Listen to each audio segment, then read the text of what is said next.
साबिक वज़ीर-ए-आज़म और मुस्लिम लीग नून के रहनुमा शाहिद खाकान अब्बासी साहब, साबिक वज़ीर ख़ज़ाना मिफ्ताह इस्माइल साहब, मुस्तफ़ा नवाज़ खोखर साहब, ऐसे बहुत से और नाम है की पर्सनस हैं हमारे सियासत के जो कि ये सोच रखते हैं कि इस वक्त री इमेजिन करना वक्त की अहम ज़रूरत है। That is the reason platform री इमेजिन पाकिस्तान सेमिनार्स हो रहे हैं। रमज़ान से पहले भी हमने एक फ्रीक्वेंसी देखी, तब दोबारा से कहा गया था कि रमज़ान के बाद इसी फ्रीक्वेंसी बढ़ जाएगी। अब नया सेमिनार कहाँ पर होगा, एक तो ये अहम बात। दूसरा, शाहिद खाकान अब्बासी साहब ने एक और बात भी की, उन्होंने कहा मुल्क के सियासी और आइनी निज़ाम में इस्लाहात का मुतालबा हम करते हैं। इस पर भी आज बात करेंगे। शाहिद खाकान अब्बासी साहब हमें ज्वाइन कर चुके हैं। अस्सलाम वालेकुम जी, कैसे हैं? ठीक ठाक। इस्लाहात सियासी या आइनी एक बात है, अलग बात है? देखिए, सियासी भी आइनी भी, और उससे ज़्यादा जो आज ज़रूरत है वो आपके जो निज़ाम है गवर्नेंस का, उसकी आपको बहुत मैसिव और रेडिकल रिफॉर्म चाहिए। अच्छा। जो ये निज़ाम डिलीवर नहीं कर सकता, ये इन चैलेंजेस का मुकाबला नहीं कर सकता। आपको हर तरफ से चैलेंज है। आपने क्राइसिस को भी मैनेज करना है और आपने रिफॉर्म भी इम्प्लीमेंट करना है। हम तो क्राइसिस मैनेज नहीं हो रहा तो रिफॉर्म कैसे इम्प्लीमेंट करेंगे? किन इस्लाहात की ज़रूरत है? अगर आइनी के लिहाज से भी बात करें और सियासी भी हम बात करें, आप जिस चीज़ के बारे में सोच लें उसमें रिफॉर्म की ज़रूरत है, और बहुत रेडिकल रिफॉर्म। ये आम ये चीज़ों को छेड़ने से काम नहीं चलेगा। मसलन जो पूरा ब्यूरोक्रेसी का निज़ाम है, ये आपको बदलना पड़ेगा। पूरा फेडरल गवर्नमेंट की ब्यूरोक्रेसी अपनी होगी, स्पेशलाइज्ड होगी। प्रोविंशियल गवर्नमेंट्स अपनी मकसद के लिए ब्यूरोक्रेसी उनकी होगी। ये नहीं हो सकता कि एक अफसर पूरी ज़िंदगी सूबाई हुकूमत में रहे और सेक्रेटरी बनकर फेडरल गवर्नमेंट में आ जाए, कोई पता नहीं हुकूमत कैसे चलती है। कौन करेगा सर ये रिफॉर्म्स? ये जो भी लोग देखें, हमने एक डायलॉग क्रिएट किया है, क्योंकि हमने ये देखा हम सबको निज़ाम में लंबा अरसा हो गया। मेरा ख्याल है हम तीन जो हजरात जिन्होंने ये सोची थी बात, 1 साल पहले सोची थी, तो हमें अगर आप मिलाएं तो तकरीबन 70-80 साल तो हम सबके कलेक्टिवली हो जाते हैं सियासत के अंदर।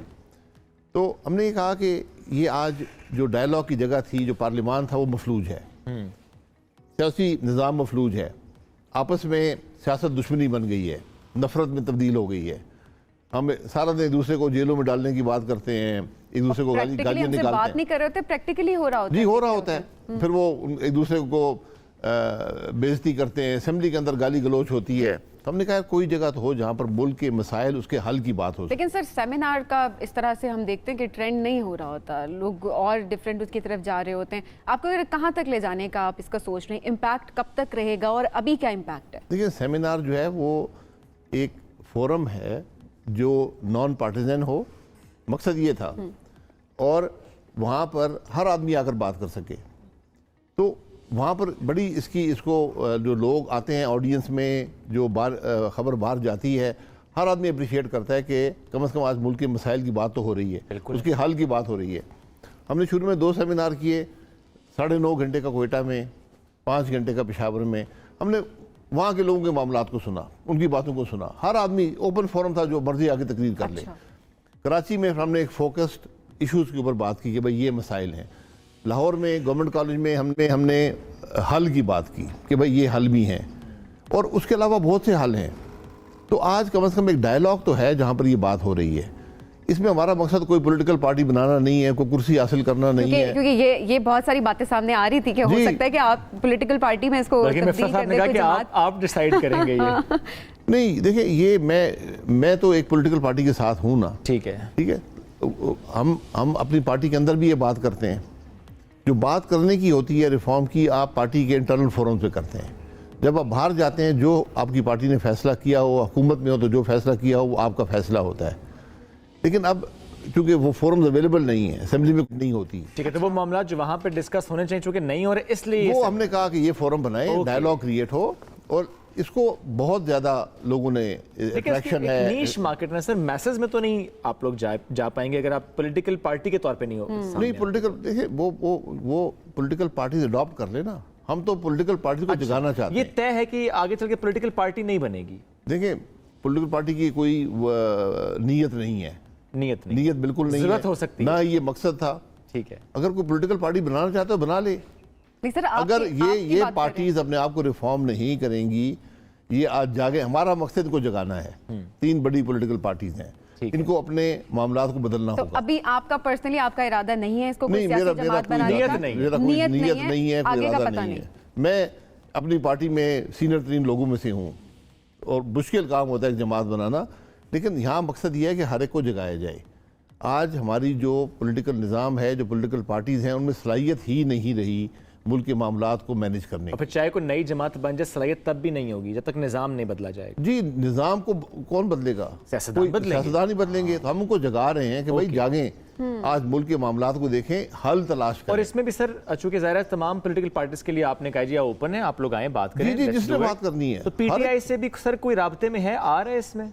अरे लोग पीटीआई के शायद नहीं आए, अक्सर जमातों के नहीं आते। अच्छा। क्योंकि वो जैसे आपने कहा वो एक हिजाब सा रहता है कि पता नहीं हम जाएंगे तो हमसे पूछ लेगा, क्या हालांकि कोई पूछता नहीं है।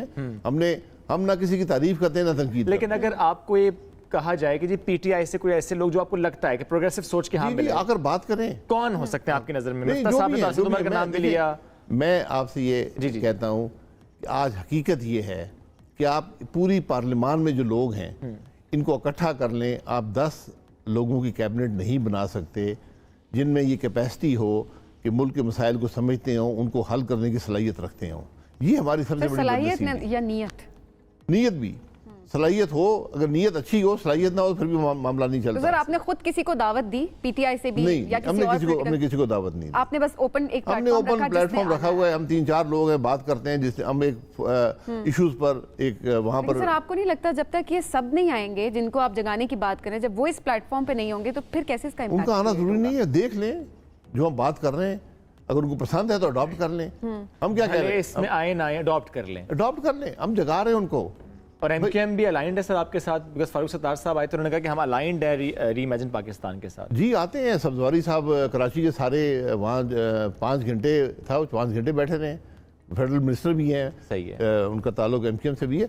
तो मैं बात हम किसी की ना तारीफ करते हैं ना तनकीद करते हैं, ये अच्छा है ये बुरा है। बस आप लोग इस वक्त हल की बात करें, हल की, मुल्क के और ये बहुत मसाइल अच्छी की। बात है कि आप माजी में नहीं जा रहे, कहाँ कहाँ क्या हुआ उसको छोड़ दिया फिलहाल। माजी में कुरेदना बड़ा टाइम लगेगा, जरूर कुरेद लें, और उसका बेस्ट तरीका एक ट्रूथ कमीशन होता है, सिर्फ ट्रूथ, ना रिकन्सिलिएशन करनी है, ना किसी को सजा देनी है, ना किसी हद तक करनी है, सिर्फ हकाइक सामने लेकर आना। हकायक सामने ले आए, सबके डॉक्यूमेंट कर दें, लोग खुद ही नतीजा अखज़ कर तो लेंगे। सर मसाइल के हल की जो आप बात करें, अभी मौजूदा सियासी हालात किस तरफ आप देख रहे हैं? हल की तरफ जाते आपको दिखाई दे रहे हैं? नहीं, मुज़ाकरात हल नहीं भी निकल फेल हो गए, सकता ना, नाकाम हो हल गए। निकल नहीं सकता इस निज़ाम से। मैं कह रहा हूँ ये निज़ाम नहीं आज के अभी चैलेंजेस। अभी क्या होगा? अब आपको क्या लगता है? एक तरफ कहा जा रहा है कि 14 मई से पहले इलेक्शंस कराए आप जाएं। इलेक्शन आज करा लें, महीने बाद करा लें, साल बाद करा लें, हल यही निकलेगा। हल नहीं है इस निज़ाम में, ये निज़ाम नहीं इन इश्यूज को मैनेज कर सकता। इसका और मतलब सबसे जब तक- आज जो मुझे जिस बात की तशवीश है और अफसोस है कि किसी को परवाह भी नहीं है।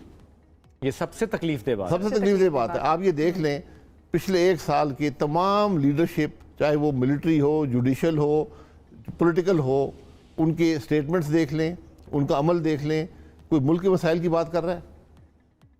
हर आदमी कहते हैं कोई मैं ये नजर कर नहीं रहा आ हूँ, रहा, कोई बात करता दिखाई नहीं ये देता। बेंच बनाऊंगा, वो कहते हैं जी हम ये तुम्हारे खिलाफ करेंगे, हम तुम्हें जेल में डाल देंगे, ये सारा ये काम है। तो मुल्क के मसाइल कौन हल करेगा? लेकिन जिस at the नहज end पे आज of the मसाइल day- हैं, ये बड़े ही गैर मामूली हालात हैं। लेकिन इन सबको हल तो सर उसने करना जिससे आवाम मैंडेट देती है, दैट मींस पॉलिटिकल पार्टीज। और आप कह रहे हैं वही संजीदा नहीं। अवाम ने कब किसको मैंडेट दिया? हर इलेक्शन हमने चोरी किया। आपने ये- भी? ये जी, आपने भी? मैं भी कोशिश करूंगा, मुझे मौका मिला तो। मैं मजाक कर रहा हूँ आपसे। मैंने 1985 से लेकर आज तक फिर ये मजाक हर इलेक्शन में हिस्सा लिया है। नहीं, अगर मुझे भी आप ऐसी ताकत दे दें, मैं क्यों ना इलेक्शन नहीं, चोरी करके खुद। आपकी जमात ने भी किया है। नहीं, जमात तो इलेक्शन आप चोरी निज़ाम नहीं की कर बात सकती कर ना, वो रहे तो इलेक्शन लड़ती है। हाँ। 85 से लेकर आज तक हर इलेक्शन में मैनिपुलेशन हुई है। कभी किसी को जिताने के लिए हुई है, कभी किसी को हराने के लिए हुई है, कभी किसी को ताकतवर करने के लिए हुई है, किसी को कमज़ोर करने के लिए हुई है, किसी को बाहर रखने के लिए हुई है, किसी को अंदर लाने के लिए हुई है। ये तमाशे हमने देखे। और वो तमाशा अभी भी आपको लगता है इस दफ़ा भी होगा? अल्लाह ना करे, आप जब तक अपने मुल्क को 3 फ्री एंड फेयर इलेक्शन नहीं देंगे, आपका मामला आगे नहीं चलेगा। इसकी बड़ी भारी कीमत भी होती है, ये भी याद रखें। जब ऐसे निज़ाम से बाहर निकलते हैं, लोग पहला गलत फैसला कर देंगे, किसी बातों में आ जाएंगे, किसी के नारे में आ जाएंगे, अगली दफ़ा बेहतर फैसला कर देंगे, तीसरी दफ़ा उस फैसले में काफ़ी हद तक रिफाइनमेंट हो बड़ी जाएगी। फ्री एंड फेयर इलेक्शंस के लिए भी बैठना सियासी जमातों को मैकेनिज्म बनाने के लिए मुज़ाकरात की मेज़ पर है, तब भी सिर्फ बात सियासी तो ये जमातें नहीं है, इसके अंदर आपकी जुडिशल लीडरशिप भी है और मिलिट्री लीडरशिप भी है। लेकिन सर वो तो खुद कहते हैं कि हमने तो कहा भी नहीं था मुज़ाकरात के, तो अपनी मंशा थी, वो कहते हैं हमारा काम ही नहीं है ये नहीं, आप मुज़ाकरात। सारे कह रहे थे, मैं भी यही कह रहा था कि अदालत का काम ही नहीं है। आप सब कह रहे थे नहीं, अदालत ने कह दिया जाए मुज़ाकरात करें। फिर यही बात मैंने सामने आ कहा रही है। हमने सारी रिपोर्ट अदालत- किया था कि क्या रिमार्क्स सामने आए हैं। अभी- मैं फारूक आपको नहीं नाइक कह रहा, साहब ने मैं खुद सारी मीडिया को कह रहा हूँ कि हर आदमी कहता है मुज़ाकरात क्यों नहीं हो रहे, मुज़ाकरात का नतीजा क्या निकलेगा। कोर्ट ने कह दिया है, अब कोर्ट कहता हमने कहा ही नहीं है। जरा मीडिया में थोड़ा सा रिफॉर्म कर ले तो बेहतर है। मीडिया में रिफॉर्म्स कर ले। मीडिया रिफॉर्म की बड़ी जरूरत है। सियासतदान की कोई एक बात आके करे तो हम आज हम एक तो बात रिपोर्ट कर रहे करते थे हैं। आप और जो उसी बात उसी पूछते हैं, जमात हम के दो जवाब लोग देते हैं। मुख्तलिफ बातें करते नहीं, हैं। अब फिर आप कहेंगे जो शायद भाई साहब आए थे वो मुस्लिम लीग ये कह रही है, मुस्लिम लीग ये नहीं कह रही है, मैं कह रहा हूँ। हाँ, ठीक है, आप जब मैं आपके पास अच्छा। आता हूँ, मैं एक शख्स के तौर पे आता हूँ। आप मुझसे पार्टी लाइन अगर चाहते हैं तो वो और जब फ्लोर ऑफ द हाउस होते हैं तब भी आप सिर्फ शाहिद हकान अब्बासी होते हैं जब उस वक्त पार्टी को रिप्रेजेंट कर रहे होते हैं। फ्लोर ऑफ द हाउस में डिपेंड करता है किस इशू पे बात कर। जैसे कि आपने अदालत से मुताल्लिक बड़ा सख्त आपका एक हमें वहाँ पे स्टैंस नजर वो आया। मेरा स्टांस है, ज़ाती है? मैंने पार्लियामान को बताया। ठीक है। और ये हकीकत है, इसको यही पार्लियामेंट की सुप्रीमेसी होती है, यही पार्लियामेंट की सॉवरेनिटी होती है, यही पार्लियामेंट का मुकाम होता है।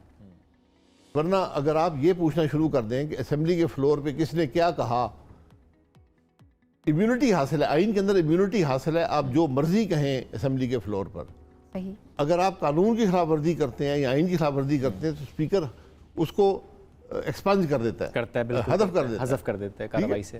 तो अब मुझसे ये किसी के पास इख्तियार नहीं है कि वो असेंबली का रिकॉर्ड मांगे कि किस शख्स ने क्या बात कही थी।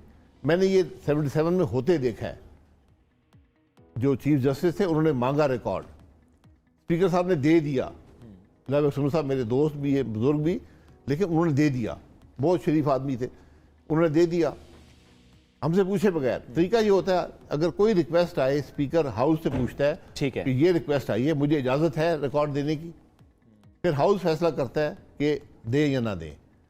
उन्होंने दे दिया, उसके बाद चीफ जस्टिस साहब ने कहा कि जो हदफ हुआ है ना हिस्सा, वो भी दे, जो कि रिकॉर्ड का हिस्सा नहीं होता। रिकॉर्ड ज़रूर होता है, वो उसकी टेप रिकॉर्डिंग्स होती हैं, लेकिन वो ख़त्म कर दिया जाता है। और जब उन्होंने कहा वो भी दे। और जब स्पीकर ने कह दिया हज़फ हो गया तो वो तो हिस्सा ही नहीं रहा ना। जी, उन्होंने कहा वो भी मुझे चाहिए। जब आपने ओरिजिनल रिकॉर्ड दिया, कहा वो भी चाहिए। और फिर मुझे याद अगर सही पड़ता है 4 या 5 लोगों पर उन्होंने मुकदमा बनाने की कोशिश की। इसमें ख्वाजा आसिफ साहब थे, 3-4 और लोग थे। अभी जो रिकॉर्ड मांगेंगे, आपको लगता है कि वो एक रास्ता है जो हम नाअहली की बात करते हैं, तौहीन अदालत का जिक्र करते हैं, उसकी जी, जानिब बिल्कुल, बढ़ने का एक ये कदम है? ये कोशिश हो सकती है। इसका तरीका भी ये है अच्छा, कि स्पीकर साहब पूछें हाउस से कि मुझे इजाज़त है रिकॉर्ड देने की, हाउस इजाज़त दे दे, ना दे बिल्कुल मत दे। और उसके बाद मैं रेजोल्यूशन मूव करूंगा हाउस में कि जिस शख्स ने आपसे रिकॉर्ड मांगा है, यहाँ कमेटी ऑफ द हाउस बनाई, ये एक तरीका कार होता है। पूरा जो नेशनल असेंबली एक कमेटी बन जाती है। ठीक है। ये फिर असेंबली का इजलास नहीं होता, कमेटी का इजलास होता है। हाँ। उस आदमी को बुलाएं, हमारे सामने बुलाएं, और वो आकर ये बताए किस कानून के तहत उसने मांगा है और किस मकसद के ये लिए मांगा है। फैसला पार्टी ने कर लिया कि वो इस स्टेप को लेगी, ये मैंने उनको राय दे दी है, स्पीकर साहब को हाउस में राय दे दी है। हमारा काम है राय दे, लेकिन पार्टी की तरफ से क्या इस पर रिस्पॉन्स है? पार्टी फैसला करेगी। क्योंकि सर इस वक्त दो इदारों का टकराव नजर आ रहा है। ये सिर्फ एक देखें, ये एक पार्टी की बात नहीं है, पूरे हाउस की बात है।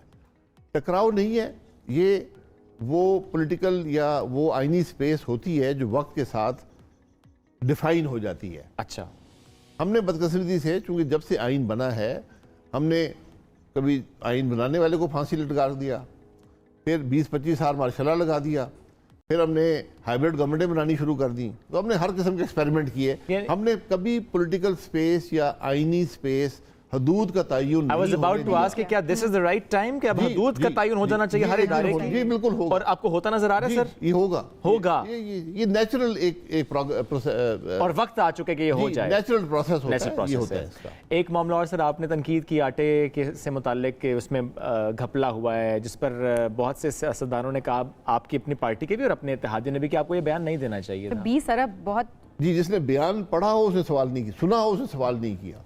अच्छा। जिसे नहीं सुना, सुनी सुनाई बात मीडिया पे देखा उसने कि जनाब सुबह के प्रोग्राम में अच्छा, आपने नहीं कहा था सर? जी, आपने नहीं कहा था? आपने नहीं कहा ये।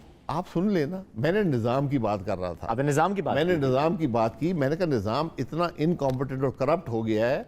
फिर मैंने मिसाल दी, मैं कहा 84 अरब आपने आटे में दिया, प्राइम मिनिस्टर साहब ने नेक नीयती से कि मुल्क के गरीब तरीन लोगों को रमज़ान शरीफ में आटा सस्ता मिल जाए, कुछ अपनी हालात बेहतर कर सकें इस महीने में, उसमें से भी 20 अरब चोरी हो गया, निज़ाम ने चोरी किया। ये आपने एक एग्जाम्पल के तौर पे निज़ाम की करप्शन बताई है, निज़ाम की करप्शन जो एक जनरली आप देखते आए हैं सिस्टम में। देखिए, आपके महकमा खुराक पंजाब में 30 से 35% की चोरी है, आज की नहीं है।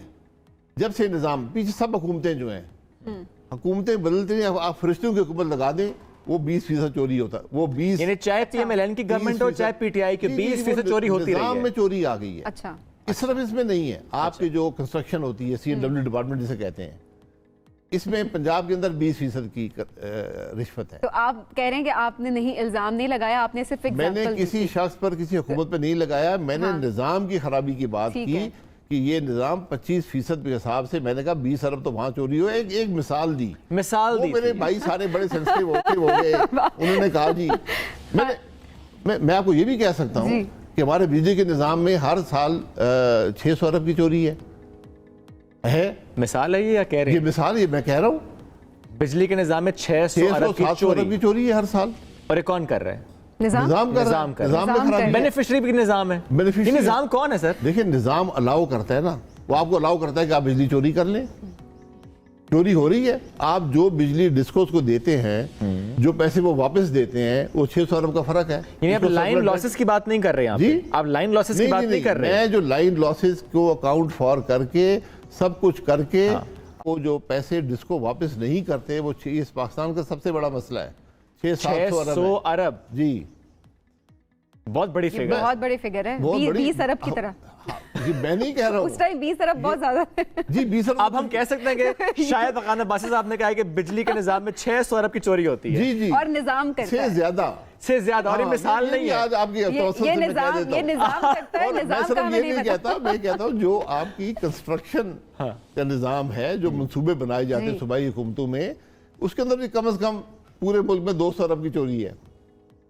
इसके अलावा Okay. जी, 20 अरब आटे में खा गए, 20 यहाँ खा गए। ये 20 अरब वैसे- मैंने सिर्फ एक स्कीम के बताए थे आटे की। सर यू टर्न तो नहीं लिया ना? जी, यू टर्न तो नहीं नहीं लिया? यू टर्न वाले दूसरे साहब है। लेकिन हमने सोचा कि शायद एन से नाम शुरू होता है। सर बहुत शुक्रिया, साथ मौजूद थे। एक नई खबर आज दे गए जी, बिजली के निजाम में 600 से 700 अरब चोरी होती है और कंस्ट्रक्शन इंडस्ट्री में कितना बताया था सर आपने? 200 अरब। 200 अरब चोरी होती कम है। से कम, कम से कम कम 200 से कम की बात कर रहा हूँ। और ठीक है ये चोरी करता है निजाम। निजाम कौन है? निजाम के अंदर चोरी है, निजाम उसके के। बेनिफिशरीज हैं। अगर आप एक पाकिस्तान का ईमानदार तरीन अफसर लगा दें, उसको हिस्सा नहीं मिलेगा, निजाम चोरी सर करता रहेगा। बेनिफिशियरी में ब्यूरोक्रेसी है या सियासतदान है? देखिए, हर एक का हिस्सा है। पुलिस के निज़ाम में कितनी चोरी है, आपको कोई आइडिया है? कितनी रिश्वत होती है? रिश्वत चोरी होती है ना, किसी की जेब से पैसा जाता है, सही है। उसको हिसाब लगा दें। ये आपको हज़ारों अरब में मामला मिलेगा पाकिस्तान के अंदर। यही निज़ाम की खराबी है, इसकी बात कर रहा हूँ कि आपको इस निज़ाम को जड़ से उखाड़ के और फेंकना है। इसी निजाम में जब इंतखाबात होते हैं तो उसमें भी सर चोरी होती है। मैं सबसे पहले वो बात सबसे कही, वो तो इंतखाब चोरी है ना, सबसे पैसा सबसे कितना बड़ी चलता है। चोरी वो होती है जो इंतखाबात में होती है, क्योंकि उसके असरात बहुत गहरे होते हैं। और वो चोरी भी निजाम करता है, वो चोरी भी निज़ाम करता है, एक निज़ाम बना हुआ है कि हमने कैसे इलेक्शन नहीं सियासतदान नहीं करते। सियासत इलेक्शन लड़ रहे होते हैं, इलेक्शन की चोरी वो नहीं कर सकते। वो नहीं कर इलेक्शन- उसमें हिस्सेदार बन जाते हैं कि हाँ मुझे चोरी करके कोई सीटें दे दो, तो उसकी सीटें लेके इलेक्शन मुझे कब दे होते तो दो। चोरी की तारीख क्या है? मेरा मतलब इंतखाबात की तारीख क्या है इस दफा? कौन से? जो भी नजर आ रहे हैं आपको होते हुए।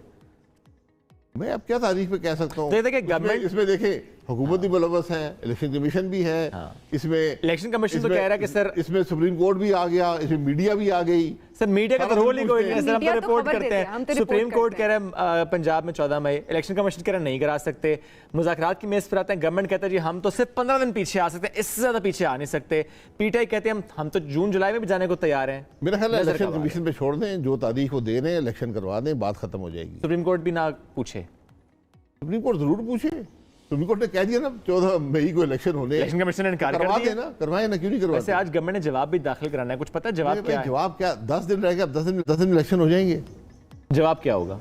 भाई मैं यही कह रहा हूँ ना, जब आप एक ऐसे काम में मुलव्वस होंगे जो कि आपका नहीं है, और क्या सिर्फ इलेक्शन आइन सिर्फ पंजाब में उसका लागू होता है? ऐसा क्या जवाब होगा कि तौहीन अदालत नहीं लगेगी? तोहीन अदालत पे लग नहीं सकती, क्या तोहीन अदालत लगाएंगे? अच्छा, हमने हर चीज़ में तोहीन अदालत हम ले आते हैं। आपको इलेक्शन, उसने पैसे मांगे इलेक्शन कमीशन में, एक बात कर देता हूँ ना कि हकायक क्या है। हुकूमत ने कहा जी हमने बजट में कोई पैसा नहीं है, हम तो IMF प्रोग्राम में एक पैसा नहीं है।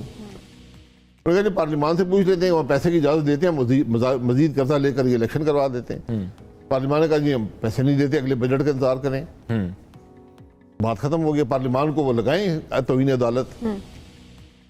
ठीक है, लेट्स सी क्या होता है, हालात किस तरफ जाते हैं। बहुत शुक्रिया। बिल्कुल, तो बुरा ही होगा, ये मैं बता दूं आपको। जो होगा बुरा हमेशा होगा। इन मामलात का नतीजा जब इदारे बदनीयती पे उतर आए, जब आप बेंच वो बनाएं जहाँ आपकी मर्जी के फैसले हों, आप पार्लियामान के बनाए हुए आइन कानून को एक तरफ कर दें, आइन को एक तरफ कर दें, तो फिर इसके नतीजे अच्छे बुरे से मुराद ये है कि मुल्क के लिए बुरा होगा। हुकूमत नहीं रहेगी, हुकूमत रहे या नहीं, हुकूमत तो वैसे भी 13 अगस्त को जाना है ना वफाकी हुकूमत ने। वो तो हुकूमतें तो आती जाती रहती, ठीक है, लेकिन इदारे रहते हैं, बिल्कुल सही है, इदारों के फैसले रहते हैं। आज गलत उनके फैसला असरात करेंगे, रहते हैं। कल उसी की बुनियाद पर दूसरे फैसले करने पड़ेंगे। सही है। शुक्रिया बासित साहब, साथ मौजूद थे। एक ब्रेक की तरफ बढ़ेंगे, ब्रेक से वापस आएंगे, साथ रहिए।